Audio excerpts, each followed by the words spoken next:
বিপদ হওয়ার আগে ওনার মেয়েকে মুক্ত করে দেই। কথাটা ভেবে তান্ত্রিক বলেন, ঠিক আছে, আমি আপনার মেয়েকে মুক্ত করে দিলাম, আপনারা আমার বা আমার পরিবারের কারোর কোনো ক্ষতি করবেন না। কথাটা বলে তান্ত্রিক হুজাইফাকে মুক্ত করে দেন। হুজাইফা মুক্ত হওয়ায় সর্দার ওকে নিয়ে আবার জিনরাজ্যে ফিরে যান। জিনরাজ্যে ফিরে এসে ইউসুফকে হাজির করা হয়।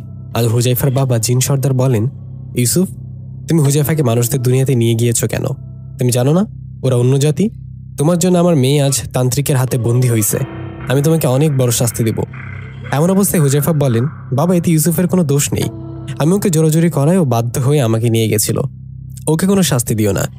মেয়ের মুখে কথাটা শোনার পর জিন সর্দার বলেন, ঠিক আছে, এরপর যেন এরকম ভুল আর না হয়। জিন সর্দারের কথা ইউসুফের বাবা ইউসুফকে নিয়ে বাড়ি চলে গেলেন। বাড়িতে যাবার পর ইউসুফের বাবা বললেন, বাবা ইউসুফ, কেন হুজাইফাকে নিয়ে ওই মানুষদের দুনিয়াতে গিয়েছিলে? আজ হুজাইফার কিছু হলে তো জিন সর্দার আমাদেরকে অনেক বড় শাস্তি দিত। বাবার কথা ইউসুফ বললেন, বাবা, মানুষেরা বুঝি খুব খারাপ হয়? ওরা আমাদের বন্দি করে কেন রাখে? আমাদের সাথে ওদের কিসের শত্রুতা? ইউসুফের কথায় ওর বাবা বলেন, দেখো বাবা, আমাদের মধ্যে সব জিনেরা যেমন ভালো হয় না, তেমনি সব মানুষেরা খারাপ হয় না। দু একজন মানুষের জন্য সবাইকে খারাপ ভাবা ঠিক না। মানুষদের সাথে আমাদের শত্রুতা নেই। মানুষেরা আমাদের বন্দি করে তাদের কাজ করিয়ে নেয়ার জন্য, কারণ আমরা ওদের থেকে শক্তিশালী। আমরা অদৃশ্য হয়ে চলতে পারি। আমরা এতটা শক্তিশালী হলেও সৃষ্টির সেরা জীব কিন্তু মানুষ। আমাদের থেকে ওদের মূল্য বেশি। বাবার এমন কথা ইউসুফ অবাক হয়ে বলেন, বাবা, তুমি যে মানুষদের ভালো বলছো, তুমি কি কখনো গেছো মানুষদের দুনিয়াতে? ছেলের কথায় ওর বাবা বললেন, হ্যাঁ, অনেকবার গিয়েছি। আমাকে প্রথম মানুষদের দুনিয়াতে নিয়ে গিয়েছিলেন আমার বাবা। আমার বাবার সাথে একজন মানুষের খুব ভালো বন্ধুত্ব ছিল। দুজনে ভালো বন্ধু ছিলেন। বাবা তো বেঁচে নেই, বাবার বন্ধু এই মানুষটাও বেঁচে নেই, কিন্তু ওনার ছেলে বেঁচে আছে। আমি মাঝে মধ্যে ওনার সাথে দেখা করি, কথা বলি। বলতে পারি সে ওনার সাথে আমার বন্ধুর মতো সম্পর্ক। বাবার মুখে কথাটা শুনে ইউসুফ বলল, তাই নাকি বাবা? আগে তো জানতাম না। তুমি একদিন তোমার সাথে আমাকে নিয়ে যাবে তো? ঠিক আছে বাবা, নিয়ে যাব।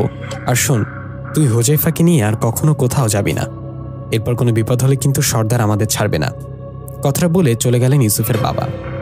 এই ঘটনার পর দিন হুজাইফা ইউসুফের দেখা হওয়ায় হুজাইফা বললেন, ইউসুফ, কেমন আছো? মন খারাপ তাই না?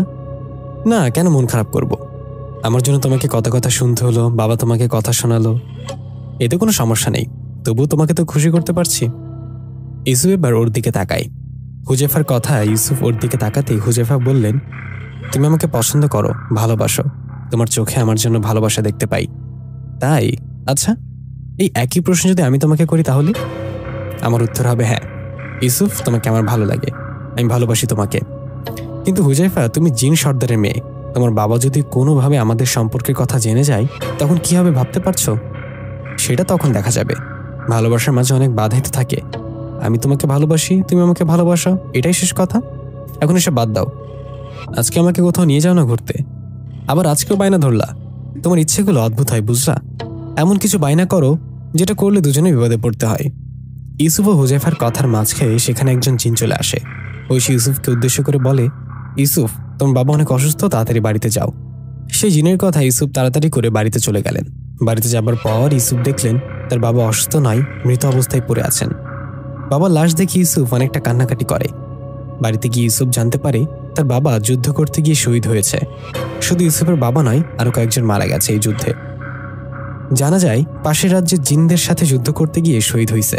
বাবাকে হারিয়ে ইউসুফ অনেকটা ভেঙে পড়েছে, কারণ বাবার হাত ধরে ইউসুফ চলতে শিখেছে, জানতে শিখেছে, বুঝতে শিখেছে। একটা অসহায় সাধারণ পরিবারের মেন কর্তা মারা গেলে সেই পরিবারটা কিভাবে ভেঙে পড়ে সেটা তারাই বুঝে, হোক সেটা মানুষ বা জিন জাতি। বাবাকে হারানোর 2-3 দিন পর ইউসুফের কাছে হুজাইফা আসে। হুজাইফা এসে ইউসুফকে বলে, ইউসুফ, আর কত মন খারাপ করে থাকবা? আমাদের কার কখন মৃত্যু হবে সেটা তো কেউ জানে না। মন খারাপ করে থেকো না। তোমার কাছে আসলাম কারণ বাবা তোমাকে ডাকছে, তুমি চলো আমার সাথে। হুজাইফার কথা ইউসুফ বললেন, তোমার বাবা হঠাৎ আমাকে ডাকছে কেন? কোনো সমস্যা হয়েছে? তা তেমন কিছু না, তোমার বাবার সম্পর্কে কিছু বলবে। আসো, চলো আমার সাথে। হুজাইফার কথা ইউসুফ ওদের প্রাসাদে চলে গেলেন। প্রাসাদে যাবার পর হুজাইফার বাবা জিন সর্দার বললেন, ইউসুফ, তোমার বাবা খুব ভালো যোদ্ধা জিন ছিলেন। আমি সকল যোদ্ধা জিনদের সম্মান করি। তোমার বাবা সহ আরো কয়েকজন যুদ্ধ করতে গিয়ে শহীদ হয়েছে, এতে আমি অনেক কষ্ট পাইছি। তোমার বাবা তার বেঁচে নাই। শুনলাম তোমার বাবার মতো তুমি একজন ভালো যোদ্ধা। তোমার বাবার কাছ থেকে শিখেছ অনেক, বলল। আমি বলি কি, নিজের পরিবারের দায়িত্ব এখন তোমার নিজের কাছে। তুমি নিজের পরিবারের দায়িত্বের পাশাপাশি এখন থেকে আমাদের রাজ্যের যোদ্ধায় কাজ করবে। তোমাকে এই পদে নিযুক্ত করলাম। জিন সর্দারের কথা ইউসুফ হ্যাঁ না কিছুই বলেননি, শুধু মাথা নাড়িয়ে হুজাইফা সহ সেখান থেকে চলে আসে। হুজাইফাকে নিয়ে একাকী কোথাও আসার পর ইউসুফ বলে, হুজাইফা, আমি কি করব? বাবাকে হারিয়ে আমি যে অনেকটা ভেঙে পড়েছি। দেখো ইউসুফ, তোমার বাবার মতো একদিন আমাদেরকেও